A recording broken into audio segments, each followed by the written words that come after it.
Hello and good morning. Good morning. At this time, if everyone could please silence their cell phones, any beepers, dingers, whatever, that would be awesome. Before starting with our introduction, I would like to thank a few key people for helping make this wonderful event happen. Johnnie Hammon, Leroy Thompson, Ernest Davis, Oliver Roy, Larry Oates, Tori Bailey, the Village School for donating these fabulous chairs that you're sitting on today, the entire team at Counts Brothers Music, and you in the audience for showing up today. We are privileged to welcome some of the most talented musicians in our community. These accomplished musicians, each with their own unique path, all share a common thread. They emerge from the same close-knit community, a testament to the rich musical heritage of this region. Johnnie Hammon and Larry Oates were members of the Alabama-based soul group, the Soul Serenaders and Seventh Wonder, a recording group out of Tuskegee, Alabama. They released 3 albums between the years of 1978 to 1980 and even appeared on the popular TV show Soul Train. Oliver James Roy was a part of the Air Force Band and the Soul Serenaders as well, and singer and songwriter Ernest Davis, who also performed with the Soul Serenaders, wrote the song Love for the legendary Johnnie Taylor. Both James and Ernest are currently members of the Midnighters. Leroy has played with several notable bands, including Pooh Nanny, the Thompson Trio, and Gravy Train. Our moderator, Tori Bailey, is the owner of WZZA Radio, which is the only locally owned black formatted station in Northwest Alabama. She grew up in the music business with her family. She previously worked in radio in Fayetteville, North Carolina, and Atlanta, Georgia, serving as a promoter for LaFace and Ichiban Records. She also serves as a Colbert County Commissioner and is the W.C. Handy Music Festival Chair. So, without further ado, let's give a warm welcome to Johnnie Hammon, Leroy Thompson, Ernest Davis, Oliver James Roy, Larry Oates, and Tori Bailey. They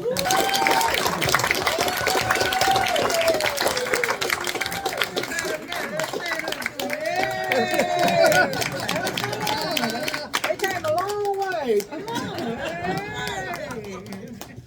Hello, everyone. It is so good to see you guys here. All right, I am honored to be here. Thank you, James, for inviting me to be a part of this. I'm honored to be here with these brothers because they are so very talented and they have lots of stories to share. And I want to kind of start off with the journey. And we'll start with you, James, if you don't mind. Just going to tell a little bit more. We heard a little bit about your life. You know, we heard a bit of a bio. Yeah, I'm starting with you, baby. All right. Tell us a little bit about your journey, how you evolved into the music business, what made you get started with it, when did you know that it was something more than just a hobby? When did you know that this was important to you? I'd like to tell this story. There's a guy named Ray Cooper. A lot of y'all remember Ray Cooper. And my brother, they thought they had a little band going and everything. So I was about 13. So I walked in there in Ray Cooper's house one day. My brother and Ray Cooper and they were working on a Beatles song. It was called Little Child, but they changed the name to Little Girl. Okay, I was like, I don't know how you did that, but they ran me out. Get out of here. You ain't got no business in here. Get out. So they ran me out. So I went down the hill crying. I really did. I told myself then, I'm going to show these guys something. I'm going to show them. When I got ready to turn 14, I took summer band at Burl Slater School. And when school started, I got a uniform, which is a big thing. If you're going to give away 100 uniforms. So if you got a uniform in the 7th grade, you were saying something. Yeah. So that's when my journey started, actually. Shortly after that, of course, the Soul Serenaders did their thing, and they started out, they didn't have any horns, so the horn players in Burl Slater's marching band was me and Larry Oates and another guy named Larry White. We had several other horn players that played in the marching band and concentrated Burl Slater, so I decided they was going to get some horns, so the horn section started with the Soul Serenaders then. Make a long story short, it's been one band after the other over the past 55 years that I've been playing, and I've been all over the place in different bands: Virginia, California, Korea, military tours, Air Force Entertainment, and blah blah blah. And I ended up back here in '91, and the Midnighters had a saxophone player, Harvey Thompson, that played with them. So, he was also touring with Lyle Levitt, is that right? Harvey was touring with Lyle Levitt. Yes. So whenever Harvey was gone, they had me sitting in Harvey's place. And finally I said, look, I'm either going to be in the band or I'm not going to be in the band. What's it going to be? They said, you're in the band. So that's the way I ended up with the Midnighters. And me and Ernest have been together now. But Midnighters over 30. Let's see, I've been in the band like 33 years now. Of course, Earnest was in before me, but it's kind of ironic how I came back and ended up in another band with Earnest for 33 years more. So, and that's what the story is for me. We're still playing, performing with the Midnighters. Okay. That's it. Let's keep that going. I want to hear how each of you are inspired in this way. Sir? Yeah, sir. He's like, me? Actually, I was been fascinated with drums when I was probably 8, 9 years old. I used to beat on everything had a top to it. So I think I ran my mama pretty much crazy with doing that. She would run out the house. Well, we go outside with all that noise. But when I got in high school, I got in the band. James and I played in the marching band together. And I was so fascinated with drums. It was a drum set in the band room. So I used to, every day after school, instead of me going home, I'd go back in the band room to the band director ran me out. I'd be back there beating on that drum set all day long. So I eventually learned how to play drums. So my first band I played with was the Soul Serenaders. At the time, I was walking down the street and I heard Ricky Fields and Ray Cooper and Judge Ingram. All of them was in this house trying to play this one song by James Brown. The drummer could not get the beat. Now that was the only song that I could play well. So I'm standing on the front porch. I say, hey, I get that song, man. He never could get it. So I told him, I said, hey man, I'll show him how to play it. So I go in there and I knocked the drum beat out and dropped the mic and walked off. And I started leaving and Judge and Ricky came running out the house. Hey man, you want to get in the band? I said, y'all got a drummer. They said, we'll put him on tambourine. So they were, at the time, they were the Tater Buds. So Ray Cooper wanted to play all of his original songs. Nobody wanted to do his original song. We wanted to play what was on the radio. So they said, man, we're going to fire Ray Cooper. Which I think it wasn't a good idea because he was the only songwriter. That wasn't a smart move, but we did it anyway. And we decided to break the group up and reform another group. So that's how the Soul Serenaders basically came about. So that was my launching pad. So I moved away from Tuskegee. Well, before I moved to Tuskegee, I was fortunate enough to go on tour with the Shoals Horn as their drummer. So that was a great thing for me. Then that's when I really realized what I wanted to do, playing on the big stages. So I had the opportunity to go to Tuskegee and audition with 7th Wonder. Jerry Weaver got me down there. And I did, we did 3 albums, and of course, like Tori said, they did Chart and we did Soul Train, and that was a great experience. We toured, so I was fortunate enough to play the tour in and out the country. And so that's pretty much my story. If anybody want to ask any question, I don't mind answering any. All right. But we're gonna open it up for questions. yeah, but that's pretty much my story. I did play with different bands in between, which were great bands. I was blessed to play with great musicians all my life. That was one of the good things I loved. Never played with a band I didn't like. So, anyway. All right.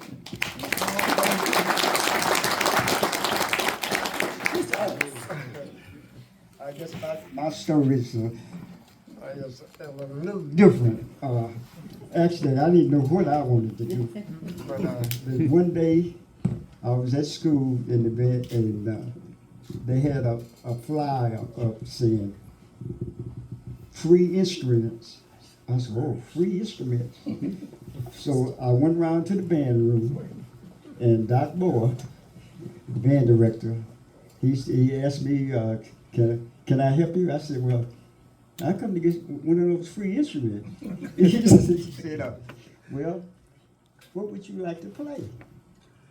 I said, well, flute. I want to play flute. And he looked at me and said, no, you don't look like a flute player. And he gave me an alto saxophone. And man, I was so happy. I took that thing home, and I was back in the house, squeak, squawk, squeak. And my mama told me, well, you're going to have to get out of here, you bet. So I went in the backyard, started doing the same thing. And after that day, she came to me and said, I'll tell you what, when you take that horn to school tomorrow, you leave it there. So I wanted to play so bad, so what I did was, on my lunch break, I would go around to the band room and practice. And Mr. Moore, he seen the interest that I had in there, and that's how I started.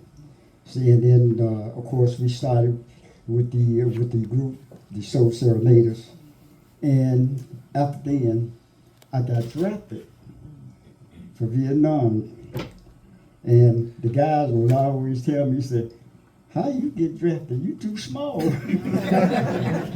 But I ended up, being inducted, and there's a funny thing when I got to my station where they trained me, I always read the billboard, and I read this billboard said, audition for the 194th Army Combo. Oh. So I found that place, and I auditioned for them, and that's what I did while I was in the Army. I played it with the Army band. We traveled, across the country. Sometimes we played with the Water Air Show. And after I did that, I came back home. And then the guys here, Johnnie and Leroy, Leroy had started a band called Gravy Train. We ended up playing with that group. And that's basically what got me started with the music.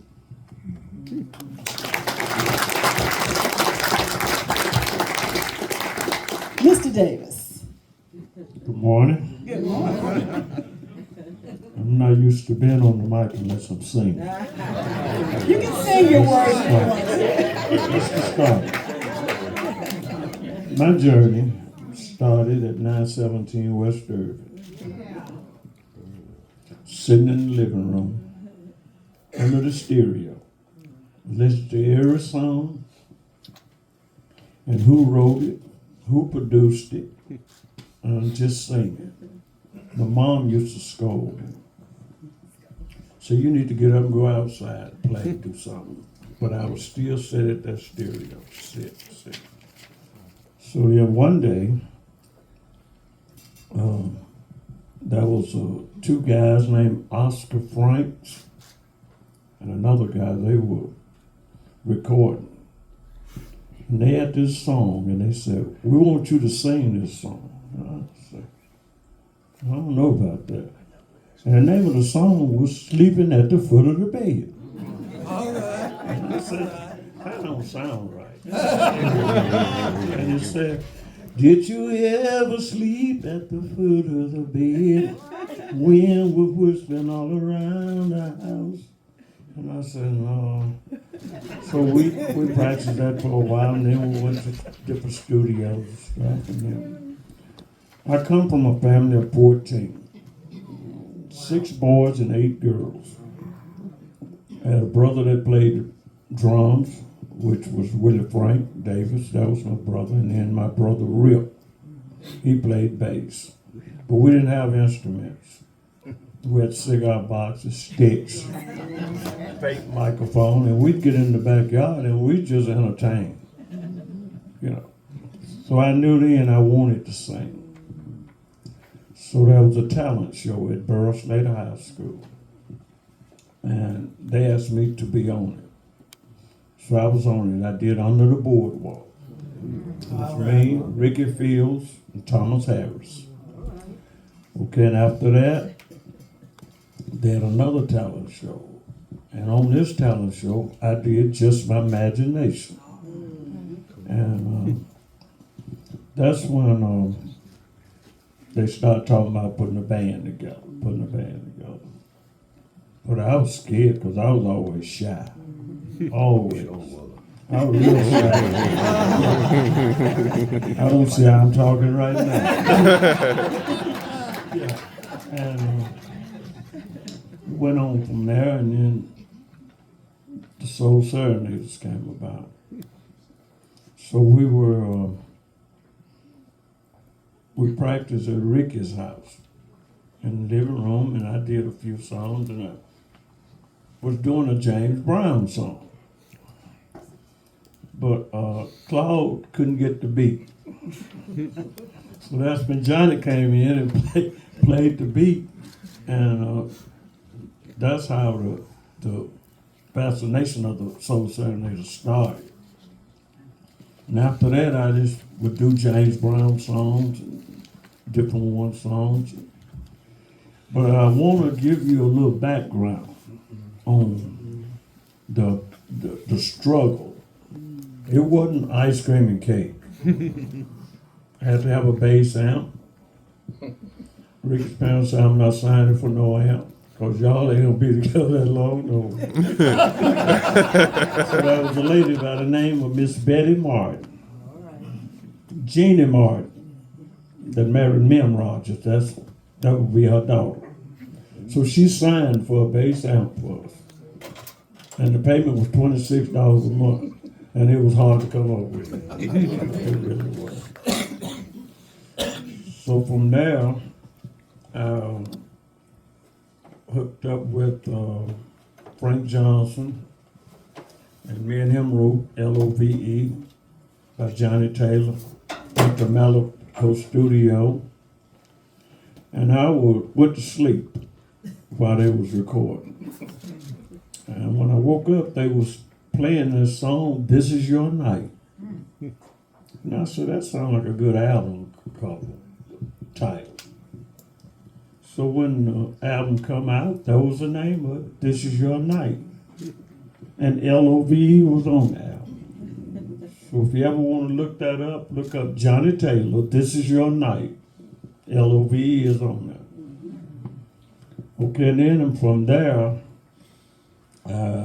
cut another CD that was entitled Real Soul. And it had some good songs on it, but it never went too far because I felt like they pushed it as R&B, and I felt like it was more country than it were R&B. Yeah. I felt like if it had been put on the country chart, I felt like that it would have transferred. So the Midnighters, wow, we get a color TV. From the Midnighters, they did the Soul Serenaders reunion ball. And that was when I met Wayne and James Counts. I did Caribbean Queen. And me and Wayne, we talked for almost a year. We said, we got to put something together. We got to get a band together. We got to. So it took about a year. Finally, we got the band together.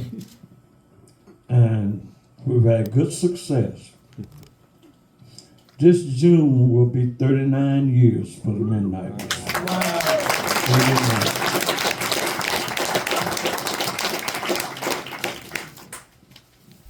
And I would just like to say that I've been blessed. I've only missed maybe 2 or 3 performances that we've been together. I'll turn 37. I'm trying to go back. I'm 34. I'll turn 74 in this April. So I say the music journey has been a good journey. The one and only Leroy. I guess that's why they named me that.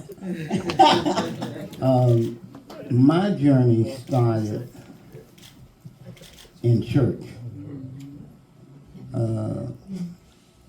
I'm gonna try to be real short. But because all of the rest of the fellas are older than I am, but I went, all the rest of them are older than I am. But watch it. But I went one Larry on is one. asking to see ID. He does not believe this. Yeah. He may not believe it, but he knows it's true.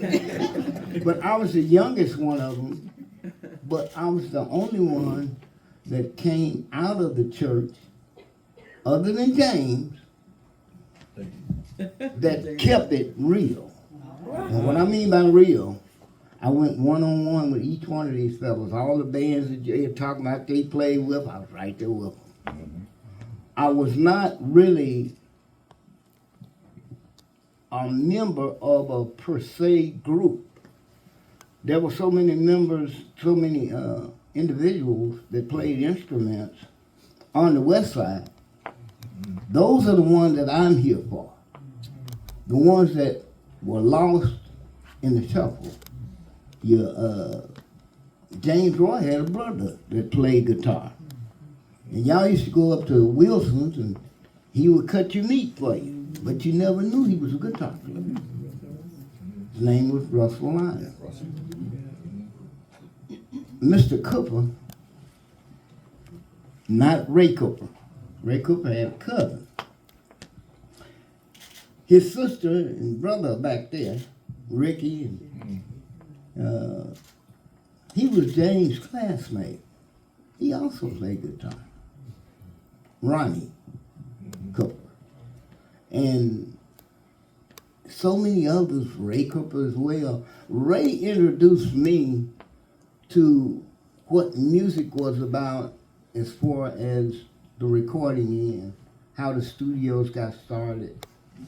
And we used to deliver papers over in Florence, and we went to a drugstore called City Drugstore. Fame was started at the top of City Drugstore.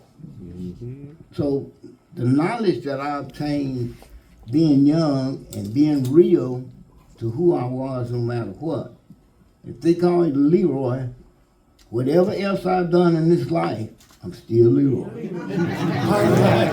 And I welcome that because it comes with too much is given, much is required. So a lot of the things that I've gone through, good and bad, I accept them open-armedly because I would not be where I am right now had I not gone through those things. Now, as far as dealing with the bands, James asked me about who I would put on an itinerary as who I played with. And my reply to him was, do you have enough paper? So I don't like patting myself on the back. That's not what it's all about. That's not why I do it. I didn't do it to be rich, nor did I do it to be famous. I did it because God gave me a talent. And when he gave it to me, it was to be used to help somebody else. So I stayed in the background of a lot of things that I've done. And the three groups that I did put on there, Gravy Train, Punani, and Thompson Trio. Those are the groups that I was involved with that I gave myself wholeheartedly. And I hope that everything that I've done has brought about a change in somebody's life. I didn't do it for me. I'm not selfish that way. But when we put together Gravy Train, it was a spiritual put together.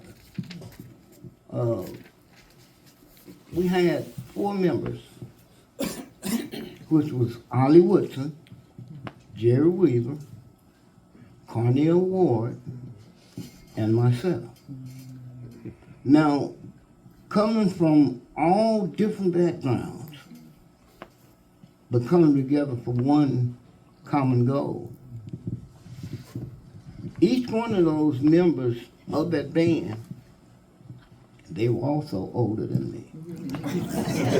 But being in a position and being young, I was like a sponge.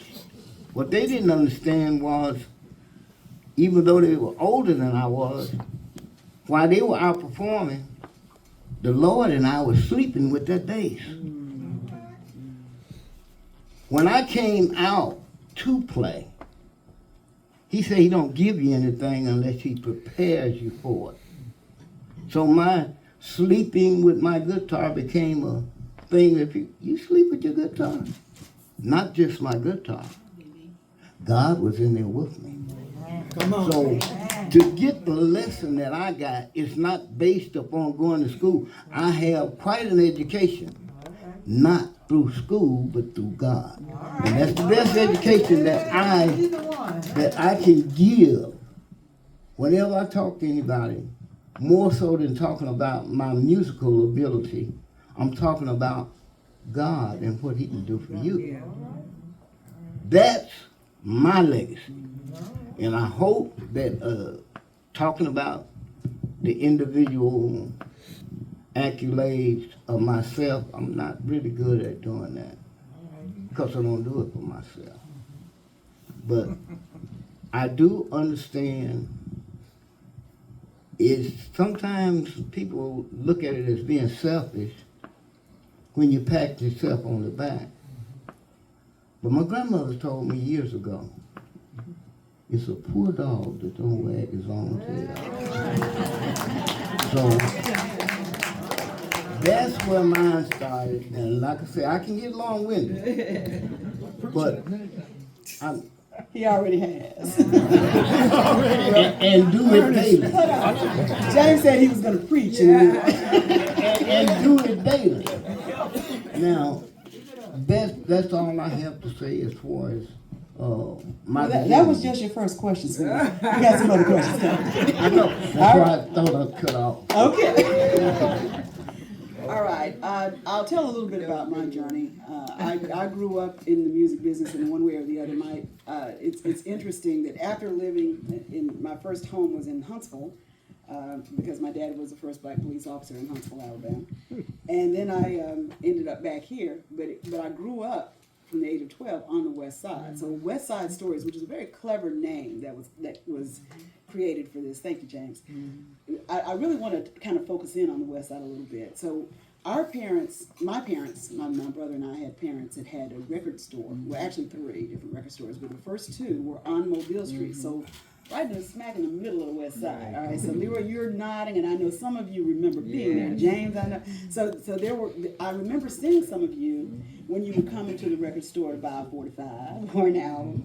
I grew up in not only just at the record store, but later at the radio station because my parents did not believe in child labor laws, which meant I worked from the time I was very, very young. And so I grew up with this, and it's almost second nature. And there were artists that would come to the record store, they would come to the radio station. I had an opportunity to work with some of them when I lived in Atlanta, and I did marketing and promotion for record labels there. And so it's been interesting just being able to go to other places in this country and being able to say with pride, I'm from the Shoals, and talk about what we have here, because there is, and I know some people say, well, it's not magic, it's just talent. Yeah, it's a little bit of magic here. Because this area is known not just nationally, but internationally. And these guys are part of it. So we've talked so much about the stories of the Shoals area. You've heard so much about it. There have been documentaries done. You know, we've gotten a lot of attention.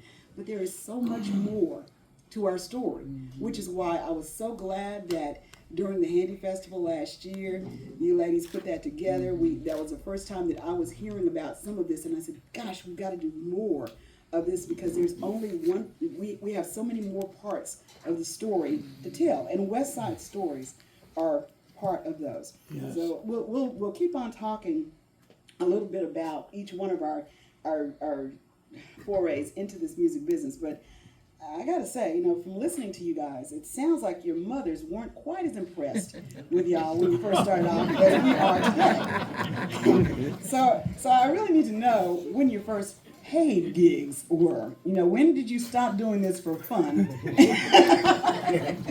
And apparently that's funny to some of you. Do you remember, any of you, and you know what, I'm gonna start with you, Leroy, because you know, it was mentioned, the Handy Festival was mentioned before. We were talking about it because this is where we first had the West Side Stories being lauded, and thanks Vicki, thanks Gwen for making that happen. I'm remembering though that the very first, or the one band that played every year during the Handy Festival was the Thompson Trio. Yes. All right? Yes. And Leroy, you were a part of that from the very beginning. Yes. From the very first day. So if you don't mind, you know, and that may not have been your first gig, so tell us your first gig, but then tell us a little bit about that too. Okay, the first gig that I ever played and got paid for it, it wasn't in money. Okay. You What did know, they pay you with? Catfish.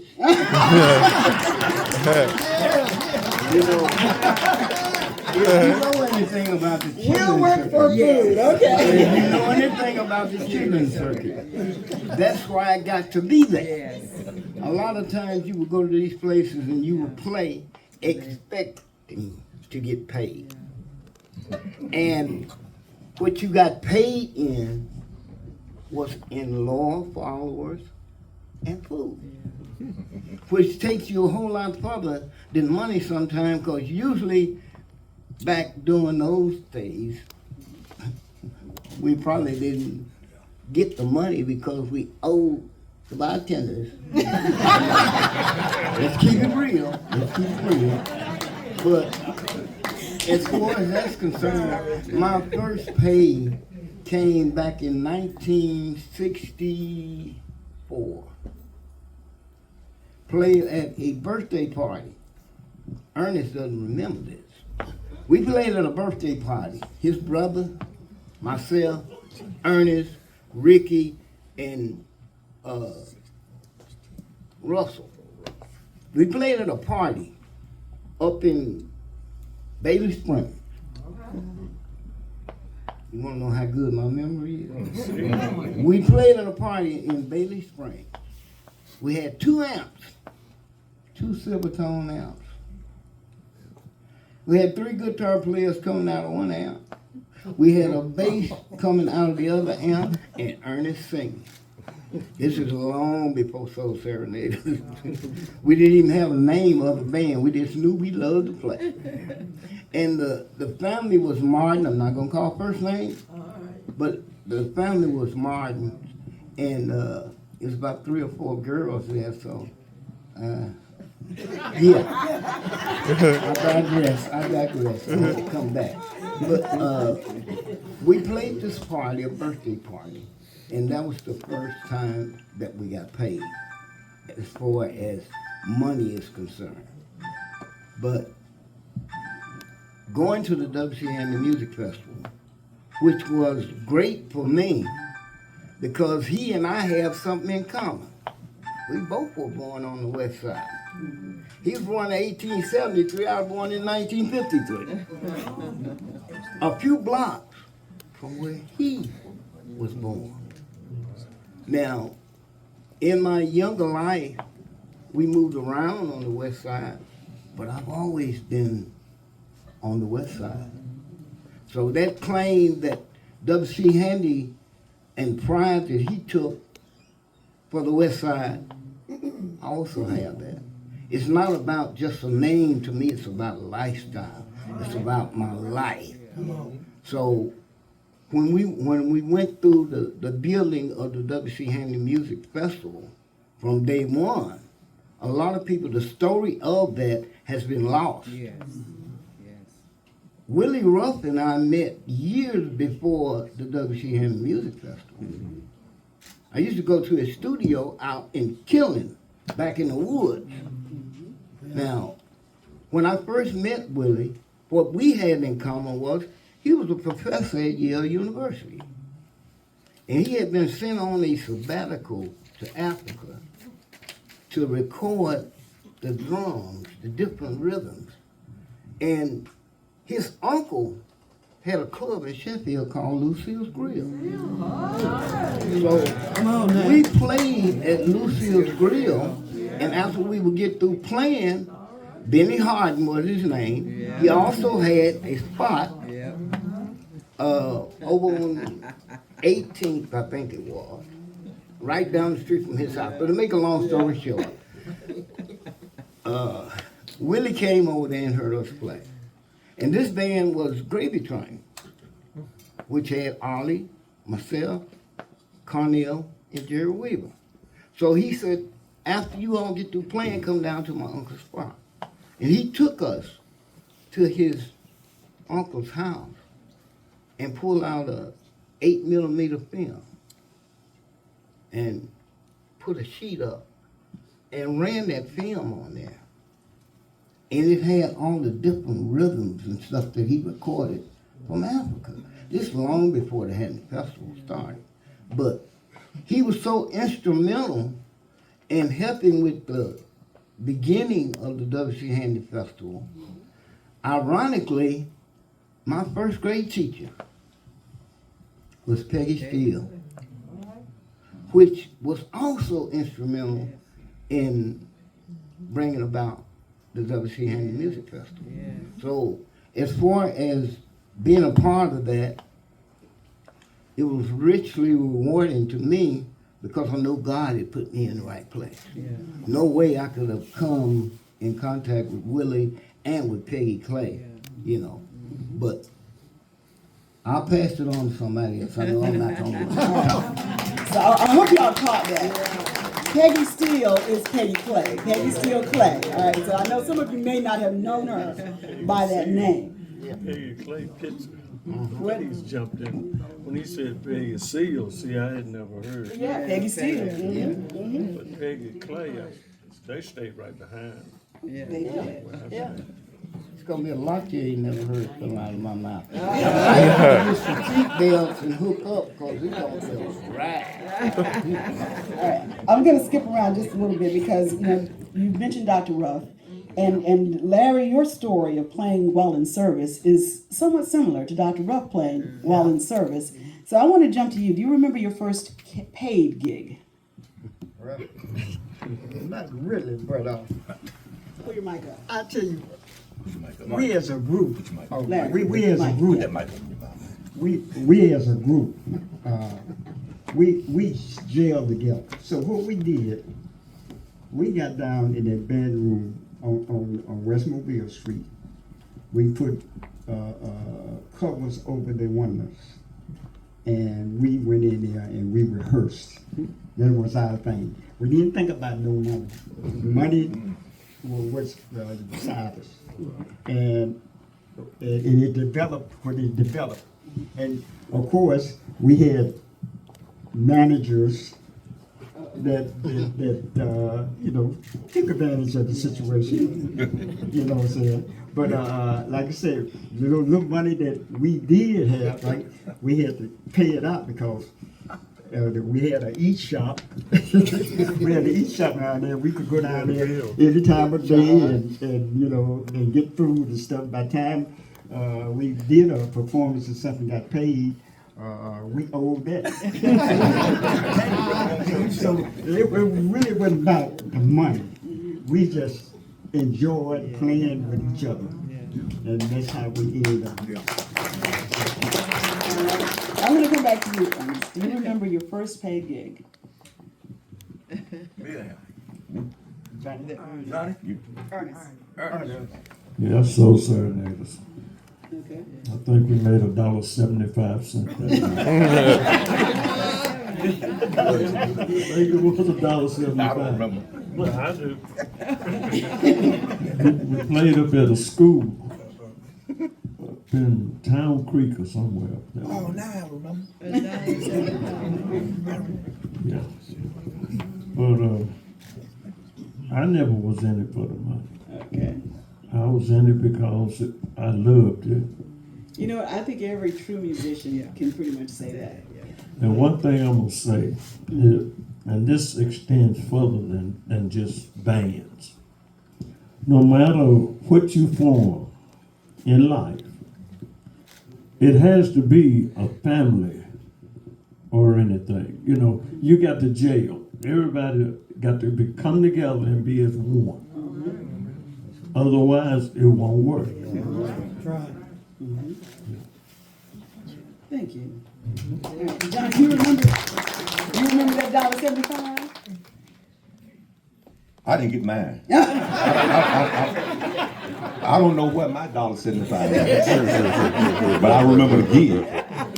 And I don't remember $1.75, but I remember my first paying gig was with Soul Serenaders. We played at a little rec center up on the other side of Rogersville. And I came home with $10. And yeah, that's what I remember being the first paying gig for me that I can remember. You probably didn't get yours. Like you said, we had shady managers. But pretty much that's about the first gig I remember getting paid. All right, what about you, Oliver James? What Larry failed to tell you was the manager owned the eat shop.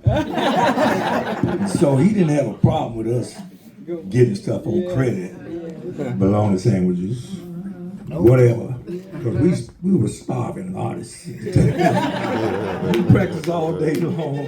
When we got hungry, we go to the eat shop. So whenever we did a gig, guess what? All the little money you made, which never was more than $4 or $5 at the time.